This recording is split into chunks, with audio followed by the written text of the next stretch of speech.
بسم اللہ الرحمن الرحیم۔ حسن علی ٹی وی کے معزز ناظرین و سامعین، آپ سب دیکھنے اور سننے والوں کو علی حسن کا خلوص بھرا سلام، اور آپ سب دیکھ رہے ہیں حسن علی ٹی وی۔ زبان کا زخم۔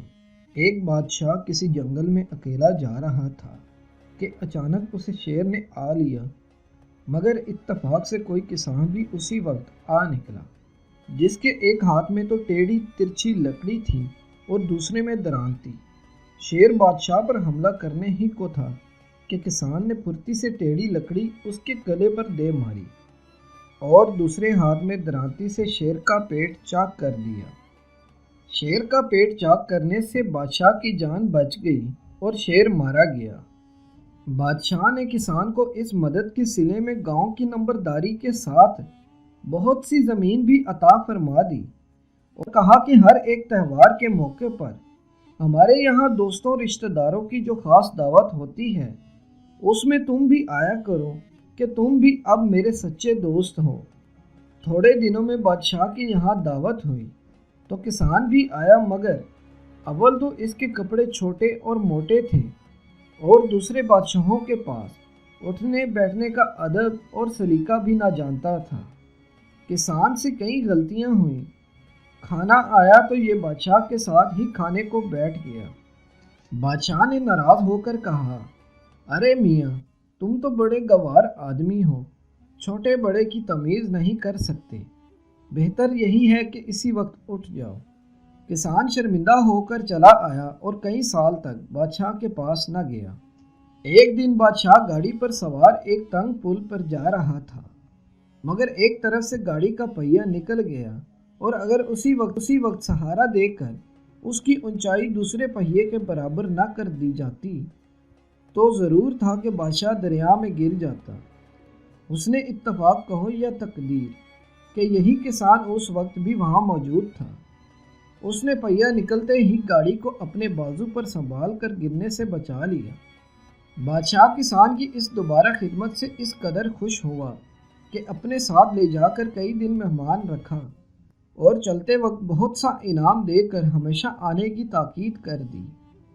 کسان نے کہا، بادشاہ سلامت، میں نے 2 دفعہ حضور کی جان بچائی ہے، اب حضور بھی ایک میرا کہا مان لیں کہ میری پیشانی پر درد ہے اور اس کا حکمی علاج یہ ہے کہ آپ ایک تلوار کا ہاتھ مار دیں، اس میں اگر ہڈی بھی ٹوٹ جائے تو کوئی خوف نہیں، میں چند دن میں اچھا ہو جاؤں گا مگر یہ درد جاتا رہے گا۔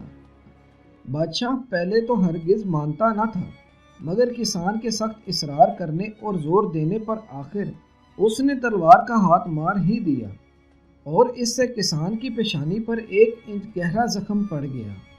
کسان زخم کھا کر گھر کو چلا گیا اور چند روز میں معمولی علاج سے زخم بھی اچھا ہو گیا، مگر جب کچھ دن بعد بادشاہ نے اسے اپنے پاس بلا کر حال پوچھا تو کسان نے عرض کیا، بادشاہ سلامت، حضور ملاحظہ فرما لیجئے کہ خدا کے فضل سے تلوار کے زخم کا اب نشان تک نہیں رہا، مگر پہلی دعوت میں حضور کے بدتمیز گوار کہنے اور نکال دینے کا زخم اب تک میرے دل پر ویسے کا ویسا ہرا ہے۔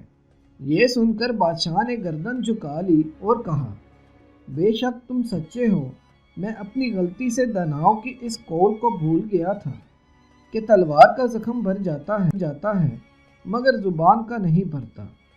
معزز ناظرین و سامعین، ہمیں بھی چاہیے کہ اپنی زبان کا استعمال سوچ سمجھ کر کرنا چاہیے کہ اس سے کسی کی عزت نفس مجروح نہ ہو۔ معزز ناظرین و سامعین، اگر آپ کو ہماری یہ ویڈیو پسند آ جائے تو ویڈیو کو لائک اور شیئر ضرور کر دیجیے گا۔ ہمارے چینل کو سبسکرائب کر کے ساتھ میں موجود گھنٹی کے بٹن کو بھی ضرور دبا دیں۔ سانسوں نے وفا کی تو اگلی بار ایک اور ویڈیو لے کر آپ کی خدمت میں ضرور حاضر ہوں گا۔ تب تک کے لیے ہمیں دیجیے اجازت۔ اللہ تبارک و تعالی آپ سب کا حافظ و نگہبان۔ ہنستے رہیے اور ہمیشہ مسکراتے رہیے۔ السلام علیکم ورحمۃ اللہ۔